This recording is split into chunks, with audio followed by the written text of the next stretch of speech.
this week's live episode of the Wellbeing Show. I'm your host, Noel Mcdermott. It's the 9th of March at 9 p.m. UK time, joined by an amazing guest who's been on before, and I'm so happy that she's back, Dr. Dominique Thompson, and I'll start chatting with her soon. But just if you listen to this live, you're welcome to join us. You can drop me a line on WhatsApp. My number is +44 7506 319 745, or we'll be scanning the airwaves on the various platforms we're streaming live on YouTube, etc. And see if you put any comments there. It'd be lovely to hear from you. So do feel free to join in.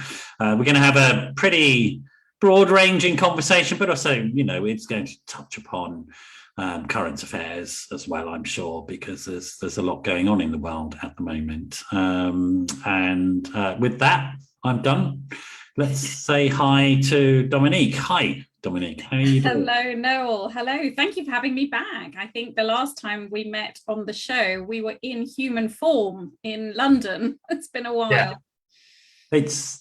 Actually, it wasn't it? Yeah, I know.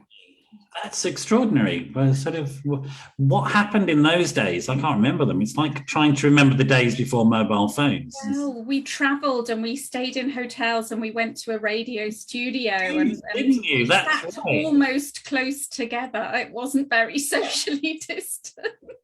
In that smelly studio, that grotty, smelly studio in the basement of that building in the middle of town. So that's right, blimey, that was a long time ago now, wasn't it? Yeah. A world ago. Well, welcome back, and welcome to my living room. This is where I live, by the way. Lovely. Yeah.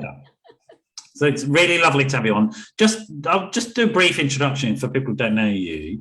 Dr. Thompson was a GP. I still guess qualified as a general practitioner in medicine, although not practicing currently as a GP. Yeah, that's right. But with a background of specialism in working with young adults in higher education, universities. And you spent many years doing that and working with these young adults who are transitioning to independent living in universities and all the issues that brought. And were you still practicing during the pandemic?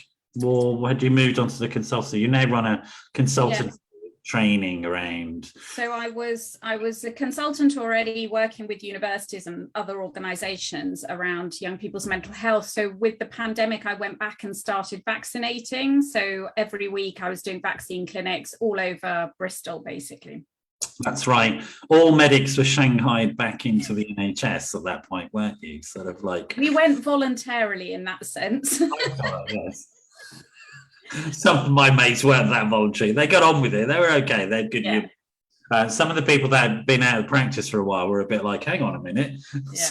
I can't even remember what a needle looks like. It was a bit weird, but it was good fun. It was good to do. Yeah, that was it was extraordinary time. So so you were still practicing GP last time we met. You'd just written How to Grow a Grown-Up, I think, which is got to be the best title for a book. I mean, come on, it really is, isn't it? It's absolutely How to Grow a Grown-Up. That's just brilliant. Thank you. It came to me at 2 a.m. one night. I've got it. Anyway, I was like, what have you got? No, don't give it to me, whatever it is. Well, the thing is, I suddenly thought of it, thought I must do that, wrote it down in the middle of the night as you do. And when I woke up in the morning, I went, what on earth does that say? That's right.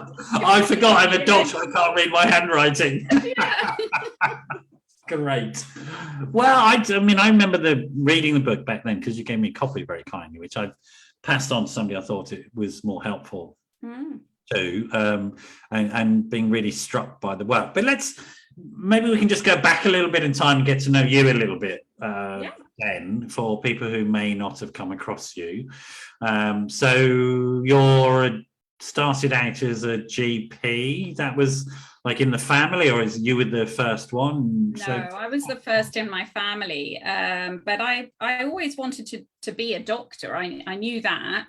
Right. I mean, even when I was little, like 4 or 5, I had my little nurse's uniform, and in the 70s there are photos of me with my little red plastic case. Right. So once I'd finished fixing all my teddies, I decided it was probably worth trying to actually go to medical school eventually. So general practice, I was doing that for nearly 20 years really, you know. So in the NHS at the beginning, you all do the first few years a bit like we're seeing on the TV with This Is Going to Hurt. That is all too familiar. Right. And then I went into general practice, but very quickly I realized that all the bits I liked were related to young people's health. So that's how I ended up doing university medicine.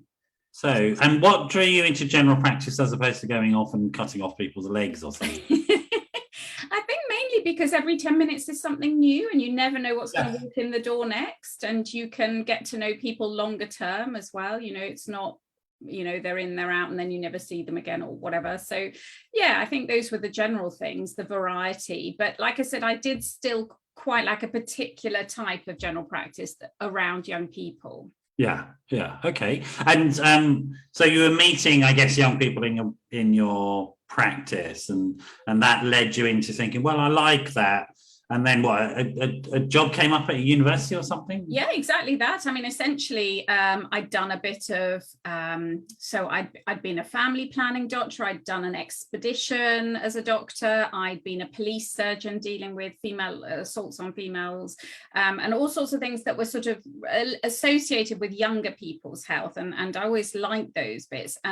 So then when a job came up at the University of Bristol, I thought, well, I'll do that for a while. You know, it wasn't necessarily going to be forever at that point, but that was 20 something years ago. So got the job and stayed there. Okay. And so you then had a long period of practice working with young people in general medicine, but then somehow moved more into mental health and specializing in that as well. I mean, I guess it was a natural dynamic shift, and I can understand why, but can you tell us how that came about, really? Sure. I mean, I think it's fair to say when I first started more than 20 years ago, I wouldn't see that many young people or students generally with a mental health problem. It was maybe 1 or 2 a day. And then I just realized probably in the last, I don't know, since 2010, something like that, the numbers just going up and up and up. And to the point where, you know, although I recognize it's sort of a self-fulfilling prophecy, I became more interested in it. So more students would come to me because the word on the street was Dr. Dom likes mental health, so go and see her. But, you know, I had lots of colleagues either in the same practice or around the UK, and we were all seeing that same pattern, more and more demand for mental health support. Probably by the time, as I said, I sort of stepped out the clinical role, 90% of my consultations were for mental health. So it was a huge number. And I think that probably, you know, although that was a bit more because of my interest, I think on average across the UK, if you work in a university as a GP, it's every other student, every other patient is for mental health. And do you know why that is? I mean, again, putting the self-selection stuff to one side, I agree with you. I mean, I sort of know those types of figures and understand that you know, has been happening. Well, in your experience, why has that been becoming more apparent? Because there are some quite significant mental health issues that you deal with at universities, or that universities now have to deal with, and issues around suicidality, issues around sexual trauma, stuff that people are bringing in, stuff that happens, etc., etc. So why do you think that the sort of mental health issues become foregrounded? I mean, I think that's a big question. Sorry, can you just sort out the window as well while you're at it? Thanks. Sort it all out. Yeah. Well, I mean, I think, you know, obviously these things never have one simple answer, and it isn't just that we're talking about it more, which I often get people say, oh, isn't it just that, you know, the young people come forward more? And I said, well, there's an element of that, but it isn't just that. So I think probably there's 2 or 3 big themes that come together, one of which would be called the widening participation agenda. So more people going to university from a much wider background, people who would never have gone to university in the past because maybe they have mental health issues or trauma or something, now able to go, which is fantastic, but then needing the support obviously to be able to do well. And then on the other side, another big theme, or just another big theme really, is one I actually have talked about in one of my TED talks. I did a TEDx talk called What I Learned from 78,000 Consultations with University Students. I remember that title as well and being very impressed. So your ability to come up with catchy titles is really quite impressive. I'm probably, I've been in the wrong game for 20 years. I should have been an editor at The Sun or something. So basically, I was noticing more and more impact of the competitive world that they're living in, this comparison and constant competition about everything they do, and never feeling like off duty. It's 24/7. So there's a whole, of that aspect as well for young people now. So, I mean, there are lots of themes, and, we can talk a bit more about them, but a sort of mini theme was that I think perhaps I'd noticed parents being more involved in a way that was it's very caring, and it comes from a really good place, but was perhaps not allowing their young person to be as independent and develop their kind of own skills for dealing with the ups and downs of life, basically. So they were arriving at university and not always as prepared for how, challenging it can be. So there were lots and lots of themes, some big, some small, and I think they have kind of created this perfect storm and that's what we're seeing. And then, of course, as you said, there's things like trauma, sexual violence, other things as well going on. Yeah, and I mean, I think that issue as well about the broadening base is quite significant, because we've gone from a situation like when I went to university, there were maybe 20 people in the UK, and now it's a significant proportion of the population go. So, of course, the types of issues that, and also the competition amongst universities to bring people in and say we've got these services, etc., and then having inclusive services as well, which encourage people to come forward and talk about issues. I mean, to some extent, they were there anyway, some of these things, but they were just pushed aside and not really sort of, and people would hide them and they would come out in other dysfunctional patterns. So And we haven't talked about alcohol, drugs, money problems, all of those. They've been around a long time. So I was kind of just quite interested by some of the newer, perhaps newer factors as well. I think it's interesting, and I'm quite intrigued because I know this is a thesis that you've had for some time around this notion of young people not being equipped to deal with stuff and then being overwhelmed in situations like universities. And that's a simplistic way of saying it. Do you mind saying a bit about that? This is sort of, you've looked into this quite a lot, but what was it that you were seeing and noticing? And what sort of consequences was that sort of coming out? That was really the genesis of the book, wasn't it? No, absolutely. I think I'm very careful to differentiate between what I'm not saying is that there's something lacking within young people themselves. And I don't think you were saying that either, but I'm just very clear that this is not a conversation where, they're not tough enough or any of that. I think the culture has shifted around them. And what is perhaps a challenge is that they are not as prepared as they might be for some of those challenges that come along. And that's probably because we have a generation of parents, my generation as well, who want to do their best and want to help, but they're kind of doing it for their kids to make life easier so that they can focus on their work or get to where they need to be. But, rather than letting them deal with developing independence, doing stuff on their own, getting it wrong, risking failing an exam, finding their way to school without a bus,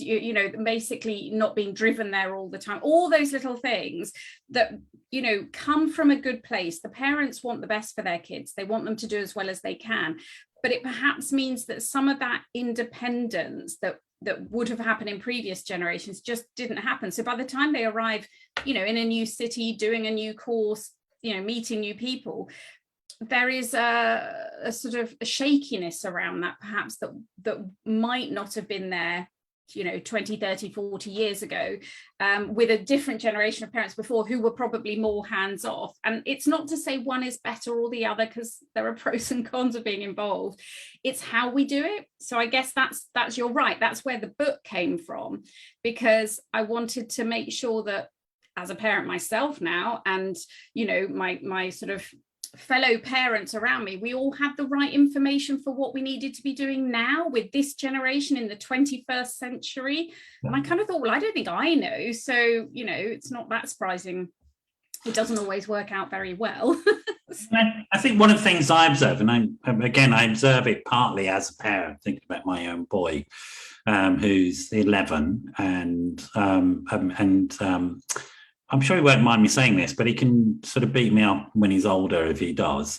But he has ADHD, so he's wonderfully neurodivergent, and so he needs some support and some help around these things. And I remember having a conversation with his school that went something along these lines, that they wanted him to stop doing some outside school activities so he could work more on achieving academically. And I said to them, that's fine, I understand that, but I'm not going to do that because I want him to be a much broader human being. And to be honest, I don't even know what's going to happen when he hits adolescence with his ADHD. He might just bomb out of school, and I want him to have a broad range of options available to him and vocational options. And I don't know how many parents are really equipped to have that conversation with school these days, because I think schools are doing what they do really well, but it's this sort of, I think there's a lot of pressure on kids to narrowly define what success means, and it narrowly defines them as human beings.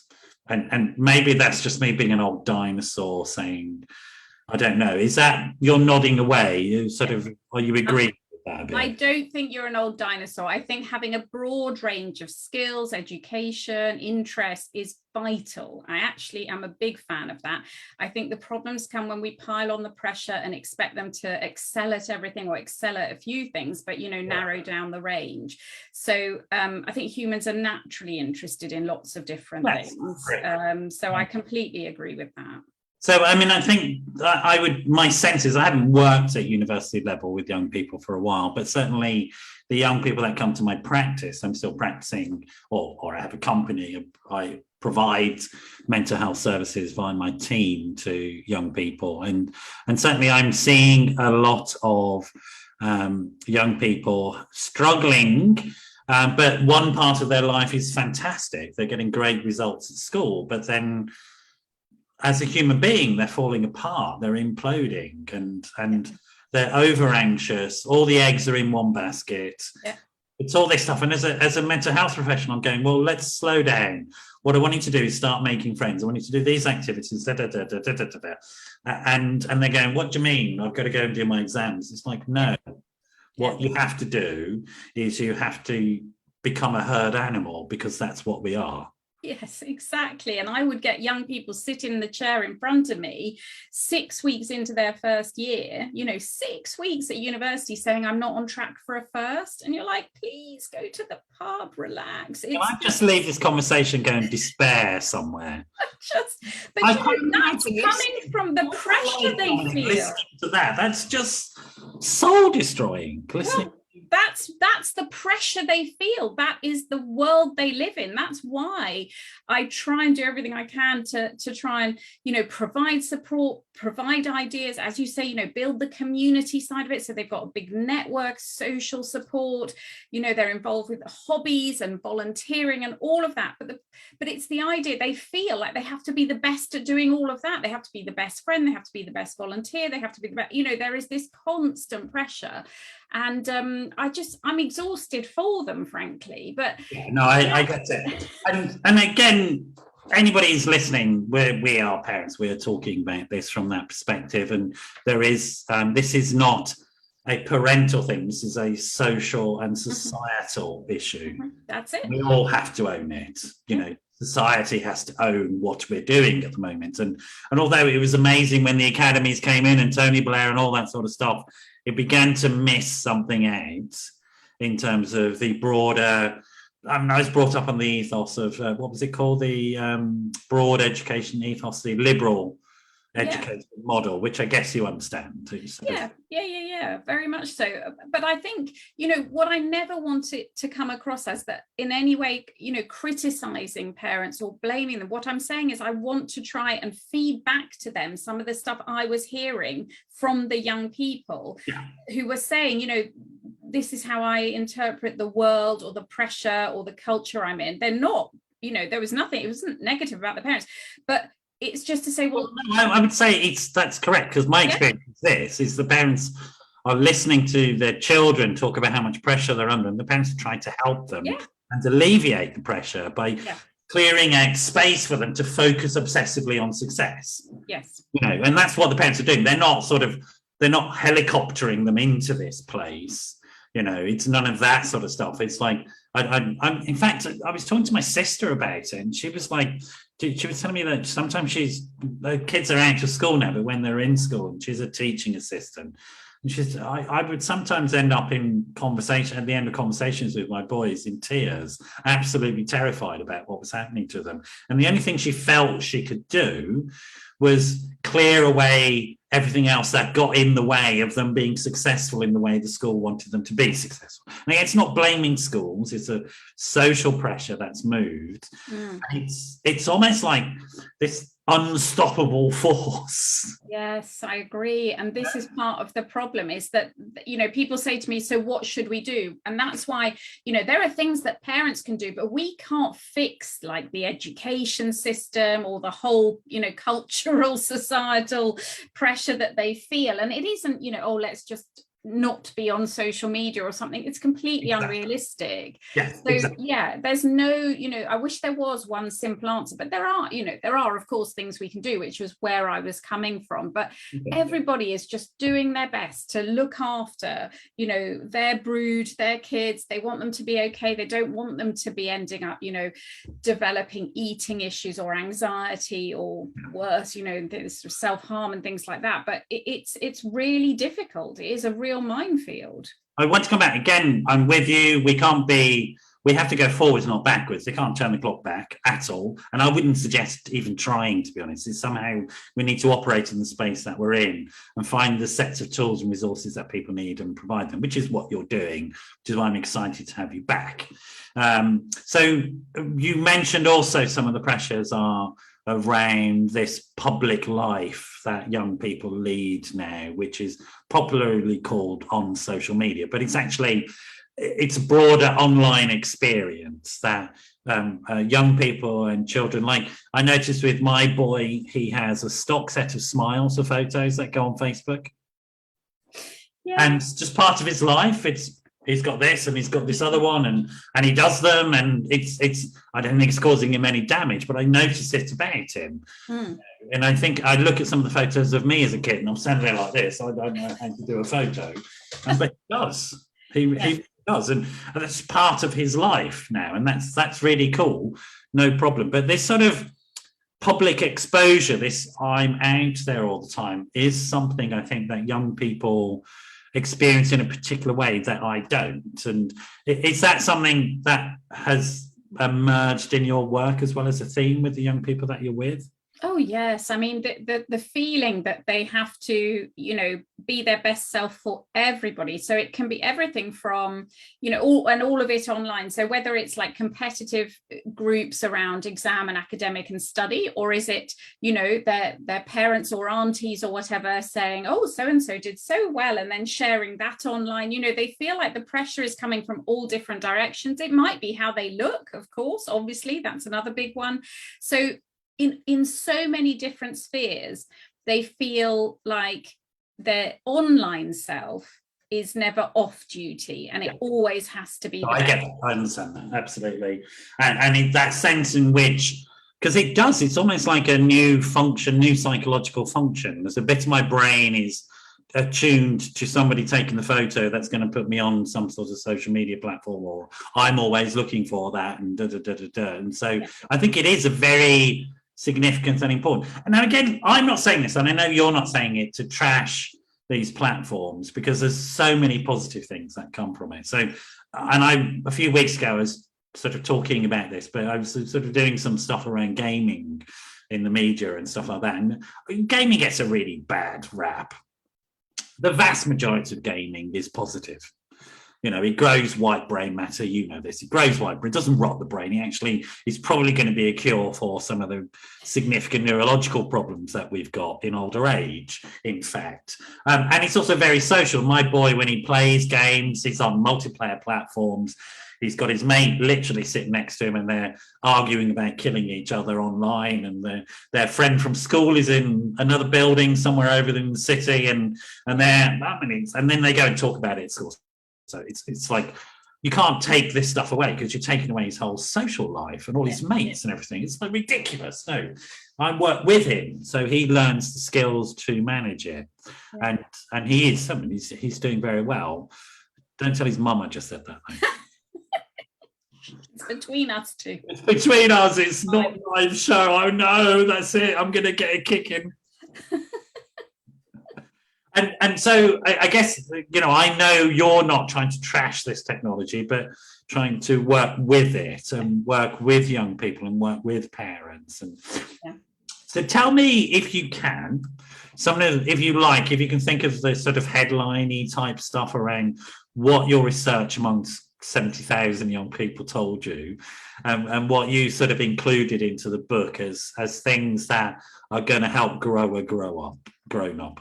Yeah, I mean, I think a lot of it comes down to 2 or 3 big themes, I guess. So one is about needing to know that they've got a safe place to go when things go wrong, because the more you're trying to be perfect, the more you feel like you can't let people down. You don't want to be a failure. You don't want to be seen to be a failure. So one of the big things I try and get out in my talks and webinars and books and that is to tell parents to make sure they tell their kids that anything is okay to talk about. We think they know that, but actually when things do go badly wrong and they hit rock bottom and they feel trapped, or things can't get any worse, which is where we do not want them to be, but that does happen. We want them to be able to come and feel like their folks, their family, their parents, carers, whatever, are a safe harbor, are somewhere to go no matter what. And that, it's not just the academic stuff. Obviously, we've talked about that. And, sometimes they can feel like, oh, I'm letting you down around, say, I wasn't in the, A team at sport, but actually it's other stuff. It's stuff where, people sometimes, bad things happen. They get accused of something, or they get accused of a crime, or they get accused of plagiarism, sexual assault, all sorts of weird stuff happens in life. And that whole story, you might think, okay, there are 2 sides, whatever. But the point is they feel like a failure there as well. And again, they feel like they can't tell those people who really care about them and would support them. So one of my big messages is often about making sure that they know you're a safe harbor, that nothing's off limits, that you are there for them. And that, of course, there are boundaries and they've got to learn about how to behave in the wider world. But I think that safe harbor thing is really important for me. So that's one of the big things, because so many of the young people that would come see me would say, I can't tell my family. And you'd be like, oh, are they not very sympathetic? And they'd be like, no, they're really nice. I just don't want to let them down. And it's heartbreaking. I identify that. I remember as an undergraduate, I was the first person, the only person in my family to go to university. And when the university decided that I wasn't going to stay with them, which was quite a relief to me, I have to say. But I did feel it was really difficult to go and talk. When I talked to my mum, she said, oh, you should have told me sooner, Noel. It's no problem. It's no big deal. We all have that, don't we? But then I guess it's exacerbated by this sort of sense of perfectionism. That's it. It's a really big hurdle to jump, isn't it? It's, that's a little bit more tough and so for people to get there. It's also, for me, it's connected as a psychotherapist and as a guy who, I used to be a manager in social services working with kids. And what we would teach kids is what I call help-seeking behaviour, because you can't actually protect people from bad happening in life, but you can teach them what to do if something bad happens, which is to go and talk to somebody about it. And that's the basic thing, somebody that you trust. Are you an advocate? I am. I don't know about you, but I'm an advocate as well of parents understanding that it's not an ego thing. It doesn't really matter who the kid goes and talks to as long as they talk to somebody. Yes, absolutely. In fact, there's a whole little bit in the book about a trusted adult. So, and that doesn't, they might be 19, 20 themselves, but they talk to their big brother or sister or an uncle, or often it's or their GP on campus, or or it's their best mate's mum or dad. That's a really interesting dynamic that happens a lot. So when I sometimes do webinars on slightly tricky topics, I get that, like self-harm and stuff, I often say, it isn't just that it's your kids who might need this. You're going to be surprised maybe, but it will be your kids' best friends. They will be hanging around, and they'll be able to talk to you in a way they can't talk to their family because of this awkwardness.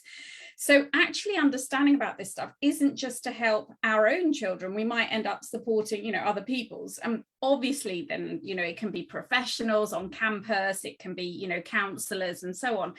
But I love the concept of the trusted adult. My boy is 12, and so very similar to yours, into gaming and sport probably, or whatever. But I'm absolutely fine with, if he wants to speak to somebody that I obviously hopefully trust and also feels the right person, he knows that's okay too. It doesn't have to be mum and dad, and I think that is really important. And there's some things happening, and I think people need to know about this sort of stuff, like blackmail through sexting and stuff like that, which is not something you and I had to deal with, but it is something young people have to deal with, and they do need to be able to go to somebody and deal with this shame and embarrassment, and because somebody's literally holding them hostage. And that can be very, very serious stuff.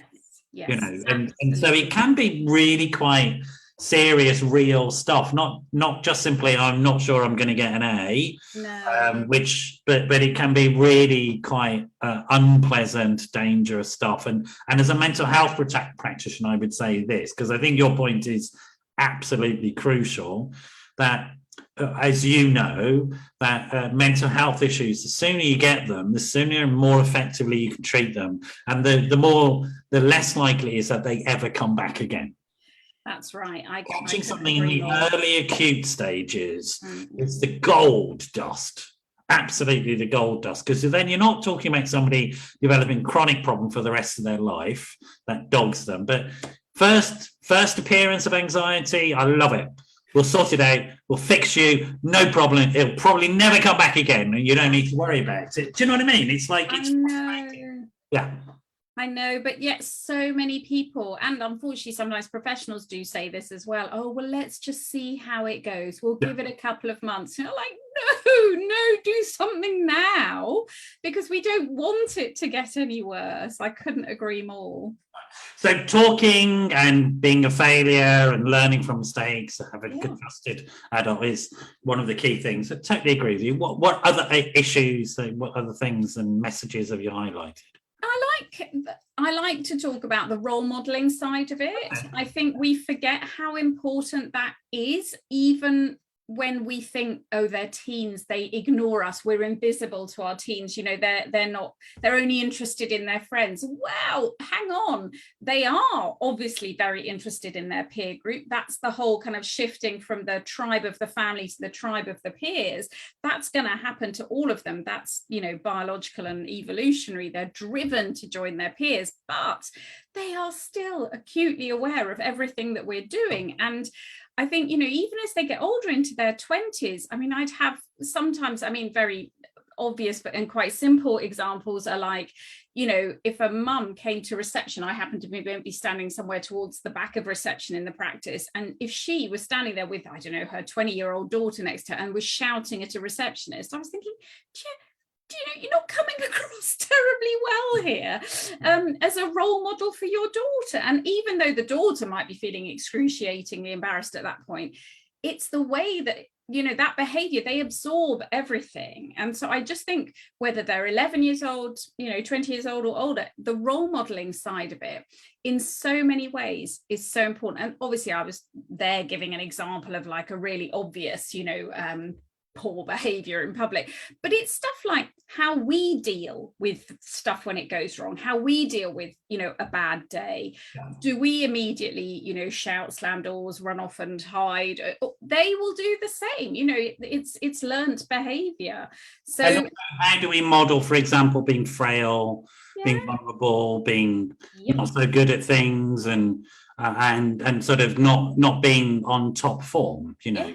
Exactly. How do we sort of show that that's, you survive it, it's fine, yes, get over exactly it. That we will get through it, we can get through it. And you know, there have been all sorts of tests for us all over the last few years to sort of show some of that, and I think it has, you know, it has been difficult, but it's been okay to cry about stuff during the pandemic or whatever, because actually, as long as we say, look, I'm just having, you know, it's a bad day, a few tears is okay, we're all human, we're not going to shame anyone for a few tears, and then we look, okay, what can we do, how do we move on from this? And it's having those conversations and, you know, just being really honest about stuff when it's difficult. But the role modeling is so important. Yeah, so role modeling this openness, this flexibility, role modeling going and seeking help yourself, and no, I've got to go and see my mates, you're going to be all right, but I need to go and do a spa weekend, etc. These types of things. Okay. I love a spa weekend. So I'm going to role model a spa weekend this I mean, that's my kind of role modeling. I'm going to do it for my son. I won't enjoy it at all. It'll just be all for him to make him. I'm prepared to take one for the team and go to a spa. Absolutely. But I think it is important, vitally important, that because and again, I know you're not coming from a blame position, and what I hear you saying is that, you know, if parents are worried about their kids, then they can just look to what they're doing, because I think particularly when kids get older, parents can feel a bit impotent around them because of this thing about you know, the peer group and stuff like that. But actually, you were there at the beginning of their life, you're a massive part of their personality, and they will copy you whether they want to or not. They're going to copy you because you're linked deeply. And if your kids are having a problem, you can model how to deal with it, the openness, the resilience, the reliance on friends, the phlegmatic approach that it'll be okay, no matter what you feel, because you might be inside panicking and go, oh my God, it's the end of the world.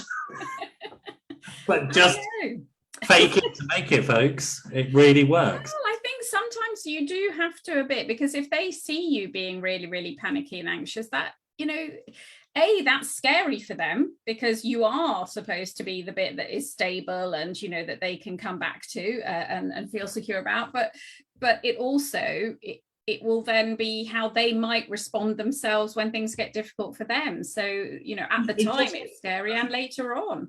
It does deal with this thing about what is the parental role for somebody who's older, because it's no longer the case of telling them what to do, but it's traveling alongside them. I think it's sharing the journey with them. Yes. And sitting beside them and experiencing it, not trying to sort it out for them, but just sort of modeling, being available, being rather than doing, isn't it?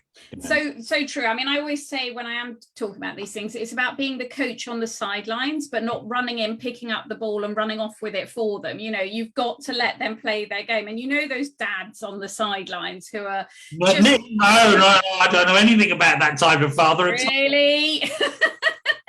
Well, you know the sort I'm talking about. And they, you know, they're virtually playing the game themselves. If they could, they'd go in there and, you know, and it's actually about being more the supportive coach, as you say, alongside them. They come home and they say, you know, this happened, or I fell out with my friend at school, or so-and-so said, and you're like, right, that's it, I'm phoning their parents, or, you know, depending on, obviously this is all age dependent, but you sort of want to immediately fix it for them. And you know, you have to sit on your hands and think, okay, think about this calmly, take a step back, what would be helpful here, and ask them what would be helpful. You know, sometimes they just want you to listen to them and be sympathetic and whatever.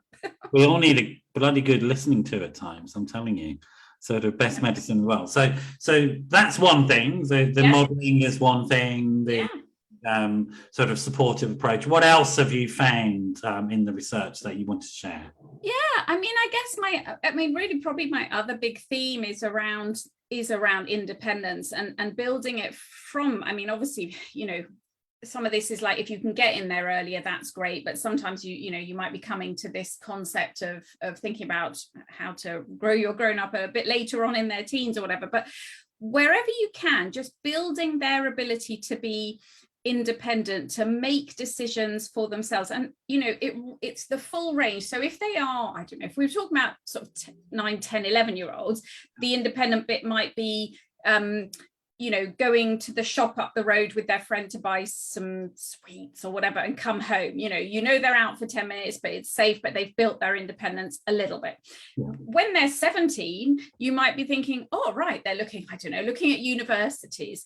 So it's very natural to want to be fully involved. Like, where are you looking? What courses are you going to do? Where are you going to live? Let me have a look at everything. Oh, I'm all excited. I'll come with you as a mum or dad on the open day. And it's really tempting to be fully immersed in the whole experience. But actually, we do need to take a little bit of a step back and let them lead on it. I mean, yeah. I'm actually not even that big a fan of parents going on the open days, but that's, I get that they want to, but if they're going to, then they really need to let the child, the young person, lead and say, well, actually, I'd really like to study this or that, or go to this city or that place, location.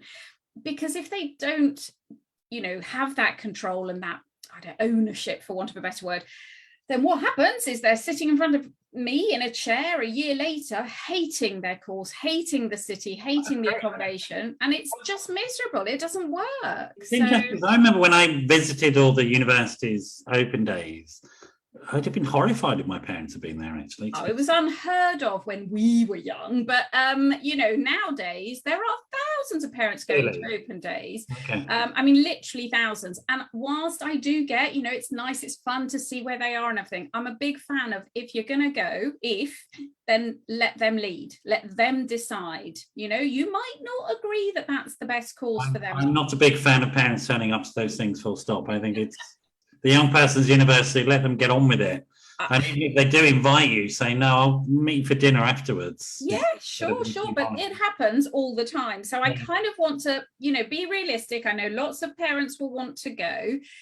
And that's why I guess as I said, I'd rather the young people went in groups as peers, they went off and they explored and they had a look around themselves. But, if the parents are going to go, then just let them. No one's making me think about my boy, again, he will kill me at some point talking about him like this. I'm really sorry. I love you, but you're just a really good case story. Oh, bless anyway, and sort of last night, he lives in France with his mum, so I go and spend some time with him. And one of the joys of my life is not just doing the holidays, but, doing the mundane stuff. So when he's at school, and I love being there for those. Last time I was there and sort of taking him to school, he said, I was just about to jump out and go to the school gate with him as normal. And he just looked at me quite seriously and he went, I want you to stay in the car. And I was like, and I went to talk to his mum about it, and she burst out laughing. She said, a long time ago, I decided to stay in the car because I'm not giving him the opportunity to tell me not to come to the school gate. So, but it is that thing. And I guess what I'm saying is, I needed to go to the gate with him because I love the experience of being with him and I want to share everything with him. But he needed to be able to say, no, it's time for me to walk to the gate on my own. Thank you very much. And it's good. It's good that he can do it, but it's tough. And I get it from parents. It's like you love your kids so much, but sometimes the love is a bit too much, isn't it? Well, and it's just there is a sort of shift perhaps in the last sort of generation again of parenting, of wanting to be more best friends with your kids or buddies with them. And that's very different from the generation before. And I find that sort of stuff fascinating to read about. I read loads of books about generational theory and stuff because I find it absolutely fascinating the way that we react to the last generation and then become more extremely best buddies. And then I reckon the next lot will be like, no.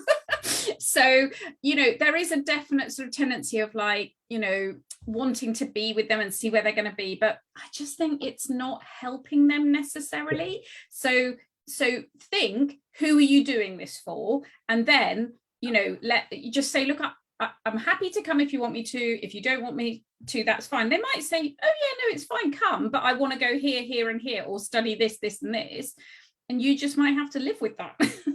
I mean, I have to say it's interesting clinically because most of my work, we work mostly with systems and families because well, as you know, if somebody's got a significant issue, it affects the whole family. That's fact.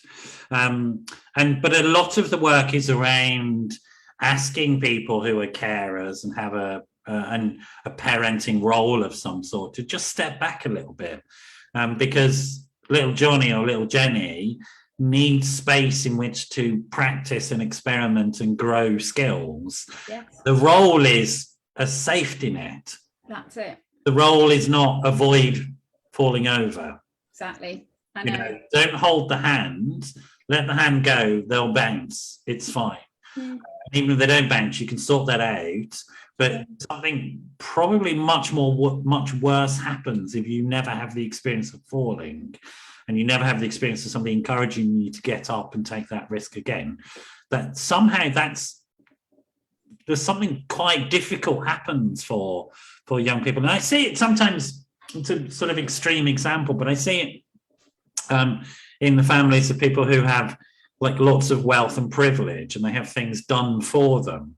And the simplest tasks become almost impossible to do. They're emotionally unavailable, unreachable. They can't do it because it creates so much anxiety, having to do the simple tasks. And I guess there's a little bit of that going on. Like, going to university and having to organize your own meals and have your own budget, sort out your own bills. If you're having to do that all in one go, and you've never been gradually exposed to any of that stuff prior, which seems to me what you're saying is happening, then of course that's going to be a real shock, isn't it? It's really stressful. It's really stressful. So you're having to learn to be a good flatmate and a new friend, and shop and feed yourself in a relatively healthy way. And all of these things, getting from A to B, being in places on time, and then doing the academic work. It's just exhausting. And basically, I don't want people to be struggling where they don't have to. I mean, there will be natural challenges anyway. So, it's more just, let's not make the stuff that shouldn't be too difficult more difficult than it needs to be. And your book has sections on this as well, doesn't it? Yeah. And very practical things. This is budget, this is plan meals. And actually, as a parent, if you haven't been doing this stuff, I would suggest grab the book, because it really does. I love the way it's organized, because it's organized in the types of experiences you're going to get as you go through the university. It's almost like chronological, right? So you've got Freshers Week, and here's the thing about Freshers Week, and then you got this, and then you got that.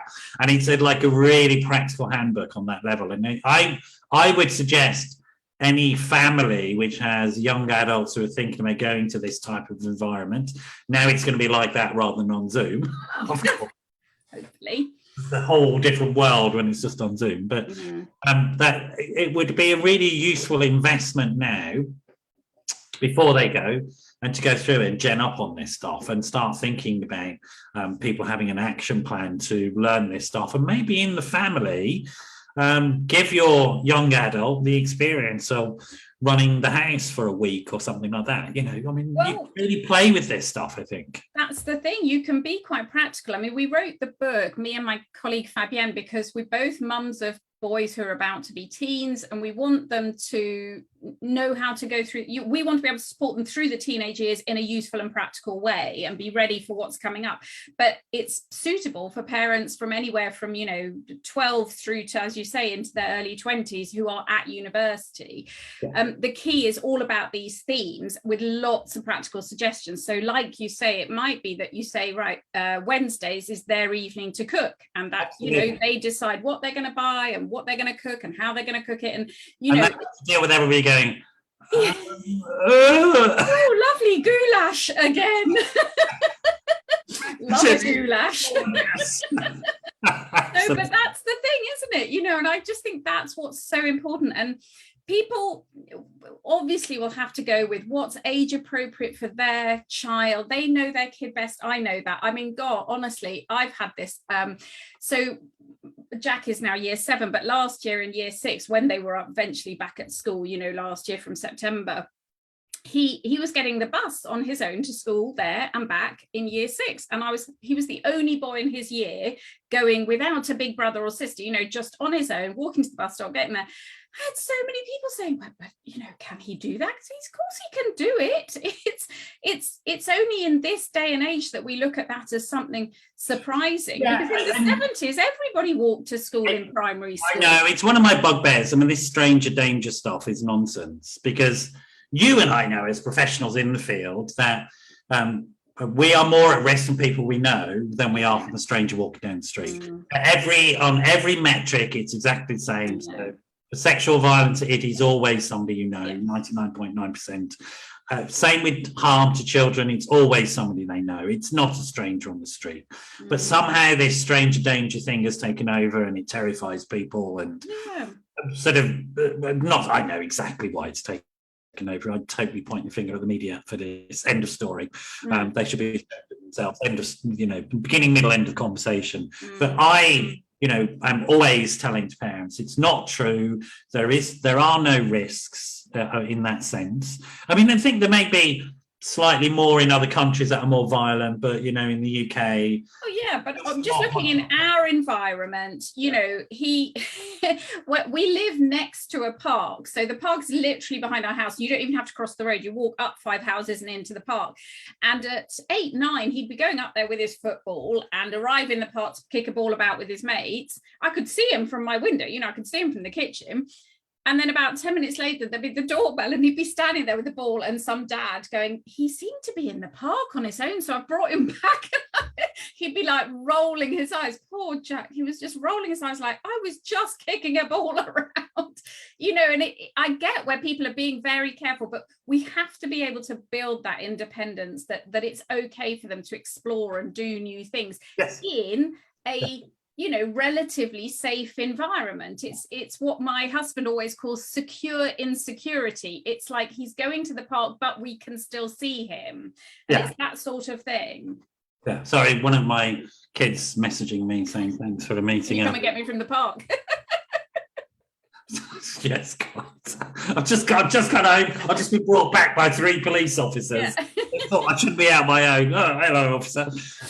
No, I get it, and I think that's. And again, we can't turn the clock back. People have this fear. We can only reassure them that it's okay. Yeah, the world hasn't changed that much since sort of when I was. I mean, I'm going to say something that's really annoying here. Like literally, me and my brother would be sent out in the morning by our mum with some sandwiches, and there was an expectation we wouldn't come back until the evening when we were hungry. Yeah. And that's in fact what I write on page 1 of the book. Yeah, on page 1 of the holidays. That's what we did every single day. Yeah. And that was absolutely fine. Nobody judged that. And I think there's a lot of, as well as pressure on young people to perform, similar pressure is on parents these days. And I think parents are very, very worried about being judged, being found wanting, and there's almost like this fantasy of, the SAS social services are going to come crashing through the window. Yeah. I've worked in social services. It's nothing like that, folks. No. Never under any circumstances would that be the case. In fact, most social workers I know, in fact, all of them would be arguing exactly what you and I are saying. Yeah. Yeah. Give kids more freedom. Give yourself more freedom as a parent to allow your kids to fall out of trees and break bones, and because they'll be all right. I promise you, they'll be all right. I know. We're sort of coming towards the end, and I want to do 2 things. I want to quickly catch up with you about sort of what the pandemic did, and I mean, we haven't got that much time, and also with the war that's going on at the moment and how that's impacting on young people and mental health and ourselves. And before we finish, I also want to make sure people have details about how to get hold of your consultancy and the services that you provide. So we've got 7 minutes to do all that in, all right? No problem. Pandemic, war. Let's do it. Let's go. So obviously, the pandemic did have a significant, huge impact on young adults going to university because it shut them down. Yeah. And what's it like? What was it like? How were young people affected by this stuff, and what's it like now? Can you give us some headlines on that? Yeah, no, absolutely. I mean, the main headline is that the pandemic was a disaster for the physical health of older people in general, I'm generalizing, and a disaster for the mental health of young people. Yeah. So, I mean, those are the big headlines. If you were going to university, at university, it was just disastrous for the vast majority who had to learn online. They didn't meet new friends. They didn't have that whole experience. And so now when they are starting to, be back in campus and whatever, I'm talking to lecturers. I was at a university on site last week for a project, and I was talking to people and they're saying the problem is we've got first years who are acting like first years, it's all exciting and falling over and meeting people and stuff, but we've got second years and third years also acting like first years, so it's carnage. Absolute carnage, because none of them have had the experience, and some of them third years are super lonely, never met anyone on their course, don't have any friends. It's heartbreaking. I spoke to a student about 2 weeks ago, because part of my projects, and he's on his year abroad in Poland from his bedroom in, I don't know, Hertfordshire or somewhere. It's a nightmare. He's not, he's studying at a Polish university from wherever his bedroom is in the UK. It's just not the experience that generation needs. That's so sad. I know. And I know, there are worse things going on or whatever, but it just has been rotten for them. So I think, the great thing about this generation, I always think, and this is about being young, not so much, any particular, I'm not talking about Gen Z so much as just being young, is there's always hope, always optimism. We'll do that next year. We'll go this summer. We'll do this, that, and the other. And they bring this enormous energy and positivity, and they have a laugh about it as much as they can. But on the other side, we have seen this huge rise in really difficult mental health conditions. So self-harm, eating. That's been my experience. It's almost like there was always a spectrum of people. They existed on a spectrum from people who were right over here, fine, never going to have a problem, to people moving in the middle, which if things went really pear-shaped, they would move towards falling off a cliff. People who were close to falling off a cliff, who would definitely fall. And it's like the whole of society's moved further to that cliff. Agree. The people that were close to it are now well over it. Yeah. And the people that were in the middle are really close to the cliff. And that's been my experience. That's exactly it. And that's what we've seen with young people, of course. And so my friends who are GPs working with students at the moment are dealing with just enormous numbers of really difficult situations. There's no quick fix. It's hard to get the therapy. There's enormous waits for support. And obviously don't even start me on all the teenagers and parents I support, because so just coming to the resource bit, I have two websites, and one is called growingaggrownup.com.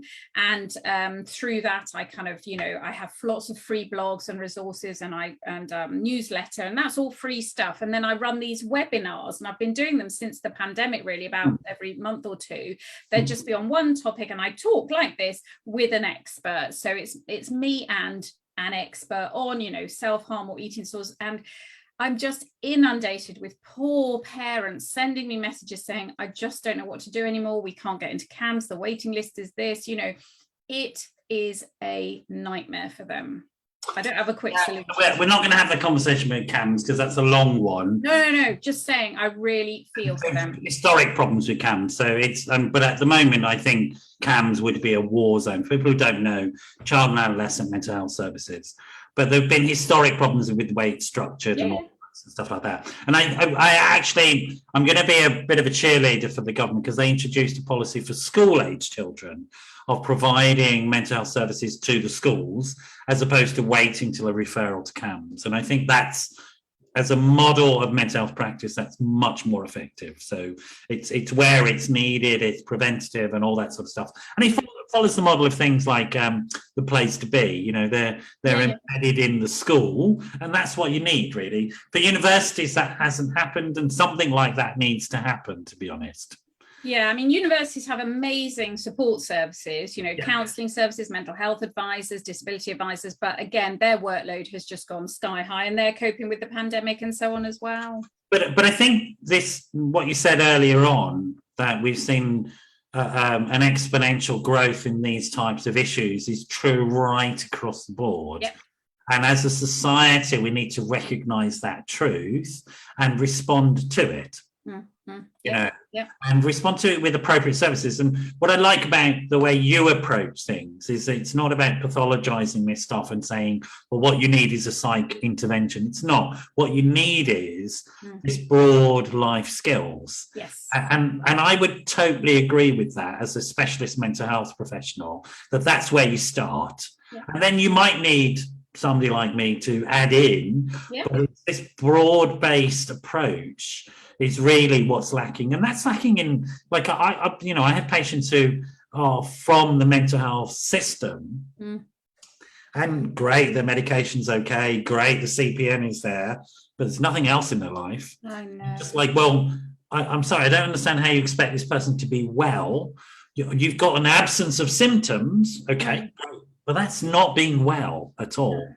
Being well is this broad-based life where you've got good people in it, you've got meaningful activities, you've got purpose, you've got engagement, you've got connection, you've got things to do, things that you achieve.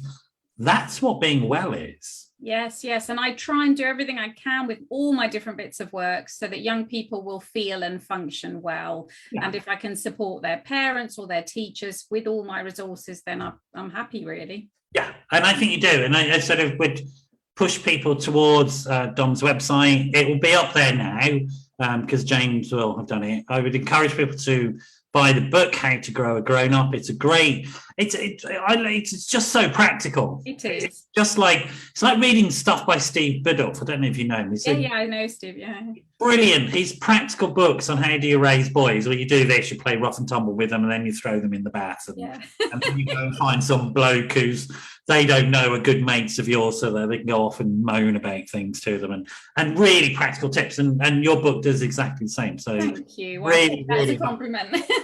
No, it's really helpful stuff, and I think it's just spot on, really. We didn't talk about the war. We don't have time to talk about it. We're not going to deal with that subject quickly. Let's just recognise it's awful. It is. And, you know, before the show, you and I were talking about our own feelings of overwhelm about it. And totally get it. If people are feeling that. Last week, I was just crying uncontrollably at times. It's been a tough 4, 5, 6 years. We had Brexit, we had the pandemic, we have this war. If people are finding it tough at the moment, I totally get it. And there's nothing wrong with you if you're finding this tough.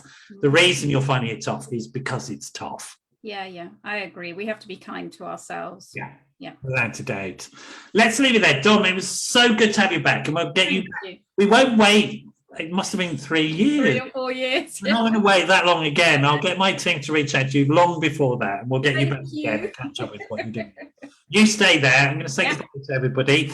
See you all next week for the next episode of the Wellbeing Show. It's been lovely to have you here with us. And good night to everybody. Thank you.